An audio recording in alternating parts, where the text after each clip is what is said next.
Hi students, welcome to my channel Math Chem Made Easy. మన ఛానల్లో 10th class స్టూడెంట్స్కి సంబంధించి మోడల్ పేపర్స్లో ఉన్నటువంటి 1 మార్క్స్ క్వశ్చన్స్ అయితే ఎక్స్ప్లెయిన్ చేస్తున్నాం. మనం ఇప్పుడు థర్డ్ మోడల్ పేపర్కి అయితే కనుక వచ్చాం. సో ఈ వీడియోలో థర్డ్ అండ్ ఫోర్త్ మోడల్ పేపర్లో ఉన్నటువంటి 1 మార్క్స్ క్వశ్చన్స్ మీకు ఎక్స్ప్లెయిన్ చేస్తాను. అయితే మొదటిసారిగా మన వీడియో చూసే వాళ్ళు మన ఛానల్ని సబ్స్క్రైబ్ చేయడం మాత్రం మర్చిపోకండి.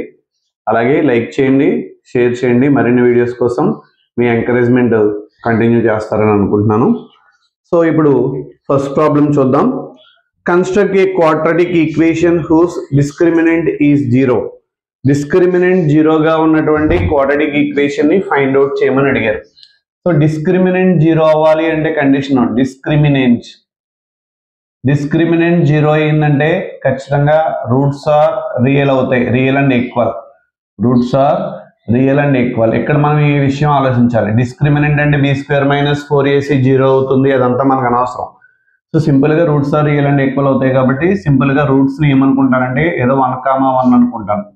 1,1 దీన్ని ఆల్ఫా అనుకున్నాం, ఇది బీటా అనుకున్నాం. అప్పుడు క్వాడ్రాటిక్ ఈక్వేషన్ ఏమవుతుందంటే quadratic equation is x - alpha into x - beta is equal to 0. That means x - 1 into x - 1 is equal to 0. x - 1 whole square is equal to 0. That means x square plus 1 square minus 2 into x into 1 is equal to 0. And x square minus 2x plus 1 is equal to 0 అవుతుంది అన్నమాట. ఇది మనకు కావాల్సినటువంటి quadratic. So second problem చూద్దాం. If prime factorization of 2025 is equal to 3 power m into 5 power n, then m plus n is equal to question mark అడిగారు. Option A 3, option B 5, option C 6, option D 8 అని ఇచ్చారు. So దానికోసం నేను 2025ని prime factorisation చేశాను. 5 టేబుల్లో 405 times cancel అవుతుంది.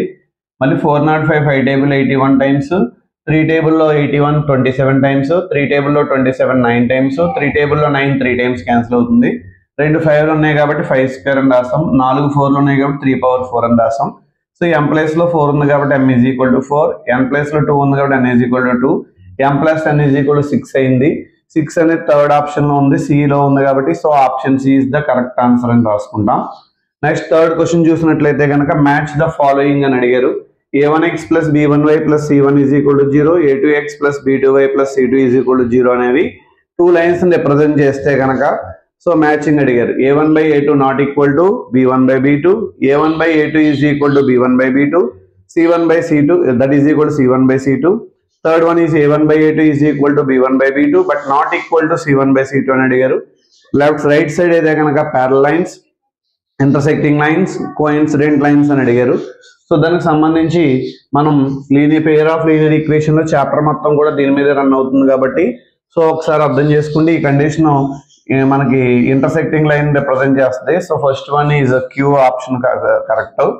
Second the coincident lines represent చేస్తుంది. Second one R, third one parallel lines కాబట్టి పి. సో క్యూఆర్పి అనే ఆప్షన్స్ ఏ ఆప్షన్ లో ఉన్నాయనేది చూసుకోవాలి. ఆప్షన్ సిలో ఉంది. కంగారు బట్టి ముందు ఆప్షన్స్ చూడకూడదు. మ్యాచింగ్ ఎప్పుడు కూడా ముందు మనం మ్యాచింగ్ చేసిన తర్వాత అది దేనికి మ్యాచ్ అవుతుందో చూసుకుని ఆ ఆప్షన్ పెడితే సరిపోతుంది. Question number 4. Jayant watching the top of cell tower with an angle of elevation α degrees from the ground. Draw a rough figure for situation అని అడిగారు. జయంత్ అనే అబ్బాయి ఏం చేశాడంట, సెల్ టవర్ కి టాప్ ని చూస్తున్నాడు గ్రౌండ్ మీద నుంచి. సో సెల్ టవర్ ఏబి అనుకుంటాం. AB is the cell tower. So ఇక్కడ కావాలంటే సెల్ టవర్ అని రాసుకోవచ్చు. జయంత్ ఎక్కడ ఉన్నాడు, సి దగ్గర ఉన్నాడు. సో ఎంత యాంగిల్ తో చూస్తున్నాడు జయంత్, ఆల్ఫా అనే యాంగిల్ తో చూస్తున్నాడు కాబట్టి ఇలా డయాగ్రామ్ వేస్తే సరిపోతుంది. ఓకేనా. Fifth question assertion and reasoning అనేటువంటి క్వశ్చన్ అనమాట. ఎసర్షన్ చూస్తే in a tennis match between Sindhu and Sen. Sindhu అనే అమ్మాయి అలాగే సెన్ అనేటువంటి అతను ఇద్దరి మధ్య మ్యాచ్ జరిగింది. విన్నింగ్ ప్రాబబిలిటీ ఆఫ్ సింధు ఎంత అంటే 0.68, అలాగే విన్నింగ్ ప్రాబబిలిటీ ఆఫ్ సెన్ 0.32 అవుతుంది. రీజన్ వచ్చేటప్పటికి పి ఆఫ్ ఈ ప్లస్ పి ఆఫ్ ఈ బార్ ఈజ్ ఈక్వల్ టు 1 అవుతుంది. రెండు కరెక్ట్ అవుతాయా, అక్కడ ఫస్ట్ ఆప్షన్ చూస్తే కనుక బోత్ ఏ అండ్ ఆర్ రెండు కరెక్ట్ అయ్యి ఆర్ సపోర్ట్ ఏ అని ఇచ్చారు. ఏ అండ్ ఆర్ రెండు కరెక్ట్ అయ్యి R does not support A అని ఇచ్చారు. అలాగే ఏ కరెక్ట్ అయ్యి ఆర్ రాంగ్ అని ఇచ్చారు. అలాగే both A and R R wrong అని ఇచ్చారు. ఈ 4 ఆప్షన్స్ లో ఏ ఆప్షన్ కరెక్ట్ అనేది మనం చూద్దాం. సో ఫస్ట్ వన్ ఇక్కడ ఇచ్చింది సింధు విన్ అవ్వడానికి chance P of Sindhu is equal to 0.68 అని ఇచ్చారు. పి ఆఫ్ సెన్ 0.32 ఇచ్చారు. ఇద్దరు ప్రాబిలిటీలు కనుక కలిపినట్లయితే సో ఎంత వస్తుందంటే కనుక 1 వస్తుంది. సో కరెక్ట్ ఆప్షన్ ఏ అనేటువంటి అసర్షన్ కరెక్ట్ అయింది. రీజనింగ్ తీసుకున్నట్లయితే పి ఆఫ్ ఈ ప్లస్ పి ఆఫ్ ఈ బార్. సో అంటే ఇక్కడ సింధు నగ్గుతుంది. సింధు గనక ఓడిపోవడానికి ఛాన్స్ ఇది కాబట్టి ఇద్దరిని కలిపితే 1 వచ్చింది కాబట్టి సేమ్ ఇది కూడా correct. So both A and R are correct. A R రెండు కూడా ట్రూ అవుతాయి. And R support A, R ఏని సపోర్ట్ చేసింది కాబట్టి సో అక్కడ ఇచ్చినటువంటి ఆప్షన్ లో option A is the correct answer అనమాట. So next give an example. 6th question చూడండి. Give an example for cubic polynomial in variable x. Cubic polynomial కి మనం ఎగ్జాంపుల్ రాయమన్నారు వేరియబుల్ ఎక్స్ లో. ఎన్ని టర్మ్స్ ఉండాలని ఏం అడగలేదు కాబట్టి మనం నచ్చిన టర్మ్స్ అయితే రాసుకోవచ్చు. సో ఇక్కడ క్యూబిక్ పాలినామియల్ అంటే హైయెస్ట్ పవర్ ఎంత ఉండాలి? క్యూబిక్ పాలినామియల్ కి హైయెస్ట్ పవర్ 3 ఉండాలి కాబట్టి సో ఏదో 3x cube minus 7x square plus 8x minus 3 అని రాశాను. పాలినామియల్ అన్నారు కాబట్టి ఈజ్ ఈక్వల్ టు 0 పెట్టకూడదు. క్వాడ్రాటిక్ ఈక్వేషన్ అయితే మాత్రం ఈజ్ ఈక్వల్ టు 0 పెట్టాలి. సో ఇలా కాకుండా నేను ఏదో 5x cube minus 7x plus 11 అని కూడా రాసుకుంటాం. అలా ఎన్నైనా రాయొచ్చు. మొత్తం మీద హైయెస్ట్ పవర్ వచ్చేటప్పటికి 3 ఉండాలి. ఓకేనా? 7th question. Who is the first Indian mathematician used the idea of sine? అంటే మనకి ఐడియా ఆఫ్ సైన్ ని ఫస్ట్ ఏ ఇండియన్ మ్యాథమెటిషియన్ మనకి ఇంట్రడ్యూస్ చేశారు? సైన్ అనేటువంటి దాన్ని ఎవరు ఫస్ట్ మొదటిసారిగా యూజ్ చేశారని అడిగారు. ఆర్యభట్ట. ఆర్యభట్ట అనేటువంటి సైంటిస్ట్ మొట్టమొదటిసారిగా సైన్ అనే దాన్ని యూజ్ చేశారు. Okay. Which of the following is in AP? First 3 terms. First term is 3 and common difference is 4. అక్కడ ఆప్షన్స్ ఇచ్చారు. ఆప్షన్స్ ప్రకారం మనకి ఫస్ట్ ఆప్షన్ ఏమి ఇచ్చారంటే కనుక 3, 6, 9, 12 అని ఇచ్చారు. ఏ ఆప్షన్ కరెక్ట్ చెప్పాలి మనం. 3, 7, 9, 11, 15 అని ఇచ్చారు ఇక్కడ. ఆప్షన్ సి 3, -1, -5, -9 అండ్ 1 అని ఇచ్చారు.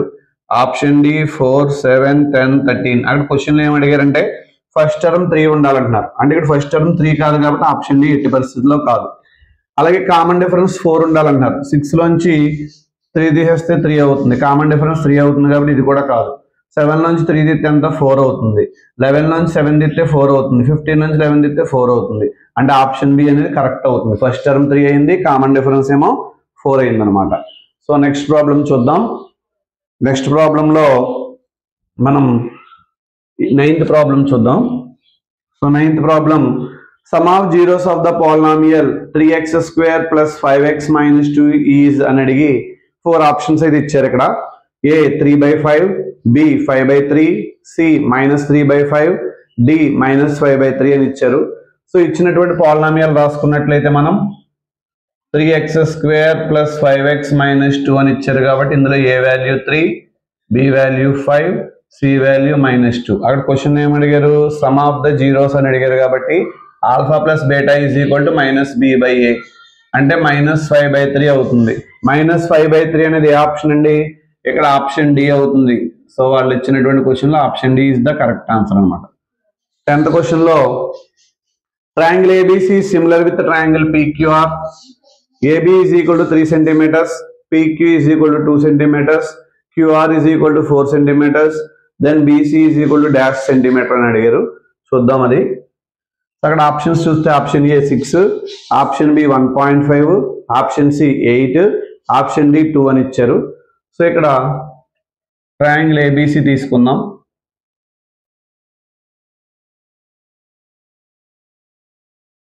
PQR కూడా తీసుకుందాం. వాళ్ళు ఇచ్చిన సీక్వెన్స్ లో తీసుకోవాలి. ఇది 3 సెంటీమీటర్స్, ఇది 2. అలాగే నెక్స్ట్ క్యూఆర్ ఎంత అని ఇచ్చారు? 4 అని ఇచ్చారు. BC ఎంత అని అడిగారు. సో రెండు సిమిలర్ కాబట్టి ఏమని రాసుకోవచ్చు? AB/PQ is equal to BC/QR. చాలా జాగ్రత్తగా చూడండి. ఇక్కడ ఎటువైపు తీసుకున్నాం, ఇక్కడ అటువైపు తీసుకోవాలి. సో అంటే 3/2 ఈజ్ ఈక్వల్ టు BC/4 అవుతుంది. సో 2 టేబుల్ 4 లో 2 times. So BC is equal to 3 2 6 centimetres. 6 అనే ఆప్షన్ ఏలో ఉంది కాబట్టి 6 ఏ అనే ఆప్షన్ ఉంది కాబట్టి answer correct answer is A అని రాసుకుంటాం. Volume of hemisphere of base radius 3 cm is dash centimetre cube అని ఇచ్చి ఆప్షన్స్ ఇచ్చారు. First option 18 pi, second option 27 pi, third option 36 pi, fourth option 9 pi అని ఇచ్చారు. So volume of hemisphere formula 2/3 pi r cube కాబట్టి, so according to this formula ప్రకారం మనం 2/3 into pi into 3 cube అని రాస్తాము. 3 ఇందులో 3 స్క్వేర్ టైమ్స్ క్యాన్సిల్ అవుతుంది. 3 square అంటే 9, 9 2 జార్ మనకి 9 2 జార్ 18 కాబట్టి 18 పై అనేది అవుతుంది. 18 pi is the first option కాబట్టి ఆప్షన్ ఏ ఈజ్ కరెక్ట్ అని రాసుకుంటాం. Next, find the length of tangent of circle whose radius 6 centimetres drawn 10 centimetres away from the centre. Centre నుంచి 10 సెంటీమీటర్స్ ముందుకి మనం 10 సెంటీమీటర్స్ దూరంలో ఒక పాయింట్ నుంచి ఒక సర్కిల్ కి టాంజెంట్ గీసాం. సర్కిల్ యొక్క రేడియస్ ఎంత ఇచ్చారంటే కనుక సర్కిల్ రేడియస్ ఏమో మనకి ఎంత ఇచ్చారు, 6 అని ఇచ్చారు కాబట్టి సో అది ఫైండ్ అవుట్ చేయాలి. ముందు డయాగ్రామ్ వేసుకోవడం రావాలి మనకి. సో ఇది సెంటర్ ఓ, ఇది పాయింట్ పి, ఇది 10 సెంటీమీటర్స్, ఇది ఎంతండి రేడియస్ 6 అని ఇచ్చారు. So length of the tangent PA కనుక్కోవాలి. అకార్డింగ్ టు మనకి పైథాగరస్ థియరం ప్రకారం hypotenuse square is equal side square plus side square. ఇందులో హైపోటెనస్ ఎవరంటే ఓపీ కాబట్టి OP square is equal to OA square plus PA square అని రాస్తాం. OP అంటే ఎంతండి 10 కాబట్టి ఇదిగోండి ఇక్కడ రాస్తాను పక్కన. 10 square is equal to OA అంటే 6 స్క్వేర్ ప్లస్ పిఏ స్క్వేర్ అవుతుంది.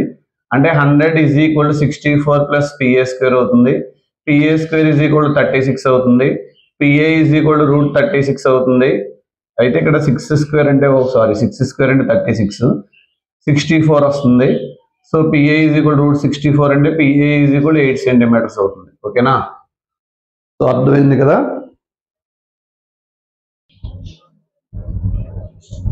సో నెక్స్ట్ మనం మోడల్ పేపర్ 4కి అయితే వెళ్దాం. మోడల్ పేపర్ 4లో 1 మార్క్స్ క్వశ్చన్స్ లో first question, if HCF of 26,91 is 13, then find LCM of 26,91 అని ఇచ్చారు. సో ఇక్కడ ఫస్ట్ క్వశ్చన్ లో ఏ వాల్యూ 26, బి వాల్యూ 91 అని రాసుకుంటే, so LCM question mark, HCF 13 అని ఇచ్చారు. సో ఆల్రెడీ మనకు ఒక ఫార్ములా తెలుసు, A into B is equal to LCM into HCF అవుతుంది. అంటే 26 into 91 is equal to LCM into 13. 13 table 26లో 2 టైమ్స్ క్యాన్సిల్ అవుతుంది. అంటే ఎల్సిఎం ఈజ్ ఈక్వల్ టు 182 అవుతుంది అనమాట. సో ఓకేనా, అర్థమైంది కదా. So next question, write an example for trinomial having degree 6. So degree 6 ఉండాలంట, ట్రైనామియల్ అవ్వాలి, డిగ్రీ 6 ఉండాలి. ట్రైనామియల్ అంటే 3 టర్మ్స్ ఉండాలంటున్నారు. 3 టర్మ్స్ ఉండాలి కాబట్టి ఏదో 5x పవర్ 6 డిగ్రీ 6 అయింది, మైనస్ 3x పవర్ 4 ప్లస్ 31. ఇది ట్రైనామియలే కదా, 3 టర్మ్స్ ఉన్నాయి, హైయెస్ట్ పవర్ 6 ఉన్నాయి. సో డిగ్రీ 6 అయింది, 3 టర్మ్స్ ఉన్నాయి. ఇలా మీకు నచ్చినట్టుగా ఎలా అయినా రాసుకోవచ్చు. సో థర్డ్ క్వశ్చన్ చూద్దాం. P of E, the probability of an event E, then which of the following is always true అని ఇచ్చారు. Option A, P of E more than or equal to 1. Option B, P of E less than or equal to 0. Option C, 0 less than or equal to P of E less than or equal to 1. Option D, P of E less than or equal to 1 అని ఇచ్చారు. So option C అయితే correct అండి. So ఎందుకంటే probability of N event is always in between 0 and 1. ఖచ్చితంగా probability అనేది 0కి 1కి మధ్యలో అయితే ఉండాలి. So fourth question, define tangent to a circle. Tangent definition అడిగారు. టాంజెంట్ అంటే మీకు ఆల్రెడీ తెలుసు, ఒక సర్కిల్ ఉంటుంది, ఆ సర్కిల్ ని టచ్ చేస్తూ ఒక లైన్ వెళ్తుంది. ఖచ్చితంగా ఒక లైన్ దగ్గర మాత్రమే, ఒక పాయింట్ దగ్గర మాత్రమే టచ్ అయితే దాన్ని టాంజెంట్ ఆఫ్ ద సర్కిల్ అంటారు. So the line which intersect circle at a point is called tangent of the circle. Then tangent of the circle అంటాం. And the point is said to be, the point is called a point of contact. ఆ point ని మనం point of contact అని అంటాం. అదే line కనుక 2 points నుంచి touch చేసుకుంటే వెళ్తే దాన్ని సీకెంట్ అంటామండి.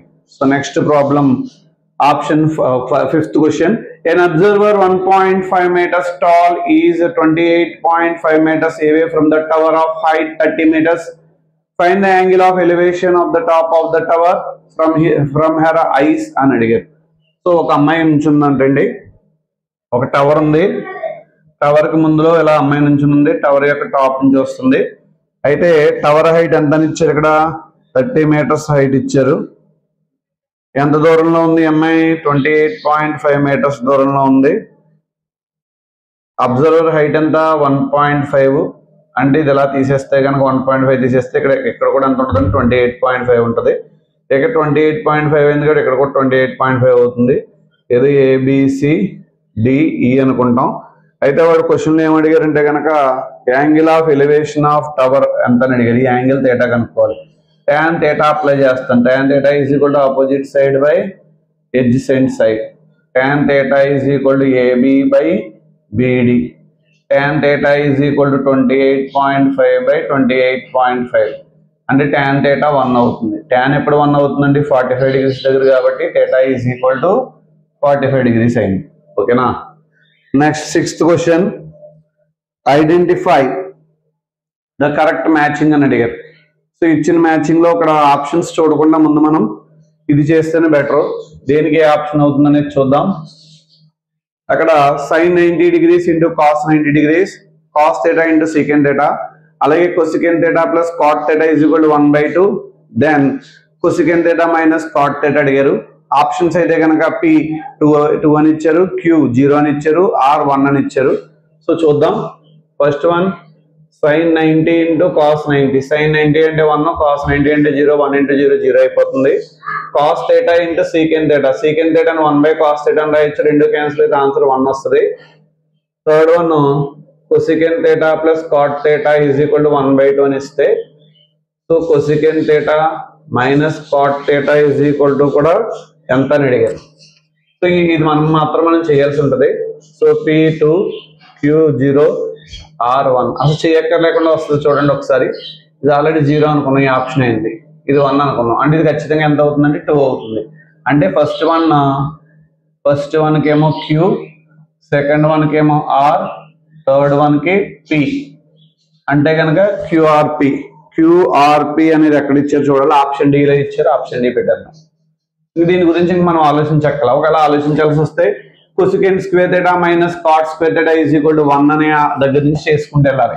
cosecant square theta minus cot square theta is equal to 1 కాబట్టి దీన్ని cosecant theta plus cot theta into cosecant theta minus cot theta is equal to 1 అని రాస్తాం. దీని ఆప్షన్ ఇక్కడ ఆల్రెడీ 1/2 ఇచ్చారు.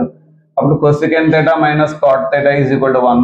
2 డివైడ్ చేస్తుంది, అది ఎంత ఇంటూ చేస్తుంది కాబట్టి cosecant theta minus cot theta is equal to 1 2 2 అవుతుంది అనమాట. ఓకే. 7th ప్రాబ్లం చూద్దాం.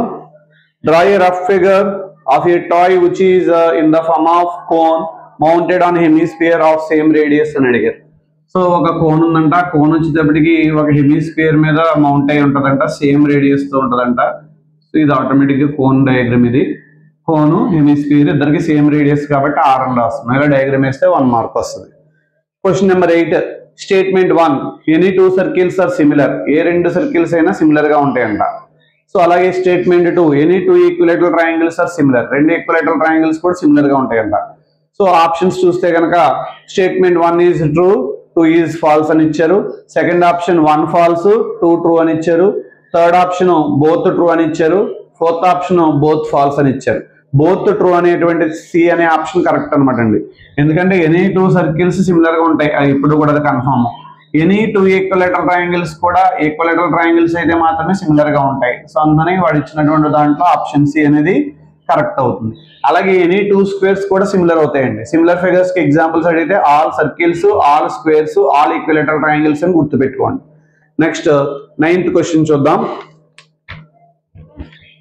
9th క్వశ్చన్ చూస్తే లీనియర్ ఈక్వేషన్స్ లో 2x plus 3y plus 6 is equal to 0 and 4x plus 6y plus 7 is equal to 0 have no solution అని ఇచ్చారు. Reason ఏంటంటే a1/a2 is equal to b1/b2 but not equal to c1/c2 అయితే కనుక parallel గా ఉంటాయి, no solutions అని ఇచ్చారు. So అక్కడ అయితే ఇచ్చిన రీజన్ అయితే కనుక దానికి సెట్ అవుతుందో లేదో చూడాలి. సో అసర్షన్ లో చూస్తే కనుక 2x plus 3y plus 6 is equal to 0 అని ఇచ్చారు. దీన్ని డబల్ చేసినట్టు ఉన్నాయి చూడండి అన్ని కూడా. సో డబల్ చేసినట్టు ఉండడం అంటే కనుక ఇక్కడ a1/a2 is equal to b1/b2 is equal to 2/4 అన్నా 3/6 అన్నా 1/2 అవుతుంది. బట్ నాట్ ఈక్వల్ టు 6/7 అంటే c1/c2 కి ఈక్వల్ అవ్వట్లా. సో అంటే ఖచ్చితంగా ఈ రెండిట్లకి కూడా నో సొల్యూషన్స్ అనే ఆప్షన్ ఖచ్చితంగా ఉంటుంది. నో సొల్యూషన్స్ అయితే లేవు. సో అక్కడ కండిషన్ చెప్పేసాడు a1/a2 is equal to b1/b2 అయ్యి but not equal to c1/c2 అయితే కనుక ప్యారలల్ లైన్స్ ఉంటాయి, నో సొల్యూషన్స్ ఉంటాయి అన్నారు. అంటే ఖచ్చితంగా అసర్షన్ అనేది కరెక్ట్, రీజన్ అనేది అసర్షన్ ని సపోర్ట్ చేస్తుంది అనమాట. Both are true and reason supports A కాబట్టి ఆప్షన్ ఏ అనేటువంటిది కరెక్ట్ అవుతుంది. నెక్స్ట్ 10th క్వశ్చన్ చూద్దాం. 10th question some of the products of zeros, some and product of the zeros ఇచ్చారు. క్వాడ్రాటిక్ పాలినామియల్ కి ఫార్ములా అడిగారు. అక్కడ అంటే ఆల్ఫా ప్లస్ బీటా ఎంత ఇచ్చారండి, -3 ఇచ్చారు. ఆల్ఫా బీటా ఎంత ఇచ్చారు, 2 ఇచ్చారు. అక్కడ ఇచ్చిన ఆప్షన్స్ లో ఏ ఆప్షన్ కరెక్ట్ అవుతుంది అనేది చూడాలి మనం ఇప్పుడు. సో మామూలుగా పాలినామియల్ ఫార్ములా ఏంటంటే కనుక k into x² minus alpha plus beta into x plus alpha beta అని రాస్తాము. అంటే k into x² minus alpha plus beta అంటే -3x అని రాస్తాము ప్లస్ 2 అనమాట. సో k వాల్యూ 1 అని తీసేసుకుంటాను నేను ఇక్కడ. సో అప్పుడు ఆటోమేటిక్ గా మనకి x² ప్లస్ 3x ప్లస్ 2 అవుతుంది. x² ప్లస్ 3x ప్లస్ 2 అనేది అక్కడ ఇచ్చినటువంటి ఆప్షన్ లో ఫస్ట్ ఆప్షన్ లో ఉందండి. అంటే option A is the correct answer. ఒక్కొక్కసారి మనల్ని ఇబ్బంది పెట్టడం కోసం k వాల్యూ 2 తీసుకుంటాడు. 2x² ప్లస్ 6x ప్లస్ 4 అనేది కూడా అవుతుంది. అటువంటిప్పుడు మనం కంగారు పడకుండా ఆప్షన్ లేదని అనుకోకూడదు. సో ఇంటూ ఏదైనా నెంబర్ చేయొచ్చు లేదా డివైడ్ ఏదైనా నెంబర్ చేయొచ్చు కాబట్టి జాగ్రత్తగా చూసుకోండి.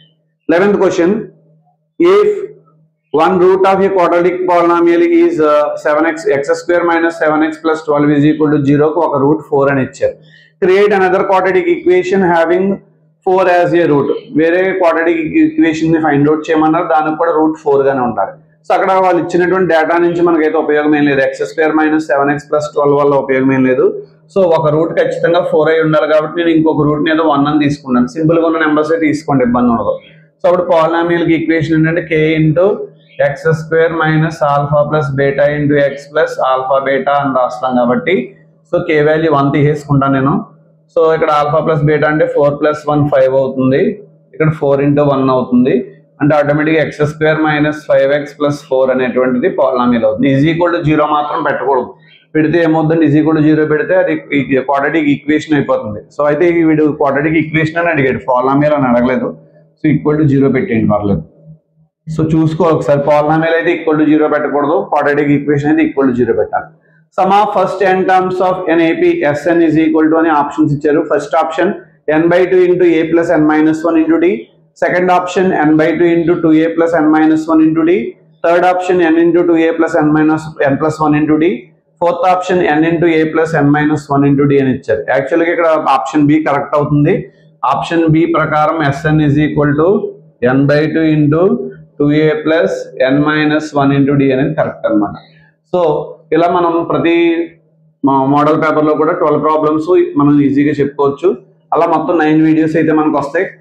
ఈ 9 వీడియోస్ ఎవరైతే కనుక తప్పకుండా బాగా ప్రిపేర్ అయ్యే ఎగ్జామ్కి వెళ్తారో వాళ్ళు ఫస్ట్ సెక్షన్లో 12/12 మార్క్స్ తెచ్చుకోవడానికి అయితే ఛాన్స్ ఉంటుంది. సో అందుకని మీ వీడియోస్ కనుక మీకు నచ్చినట్టయితే లైక్ చేయండి, షేర్ చేయండి, అలాగే కమెంట్ చేయండి. మీకు తెలిసినటువంటి ఫ్రెండ్స్కి, ఫ్యామిలీ మెంబర్స్కి ఖచ్చితంగా షేర్ చేస్తారనుకుంటున్నాను. All the best. Thank you.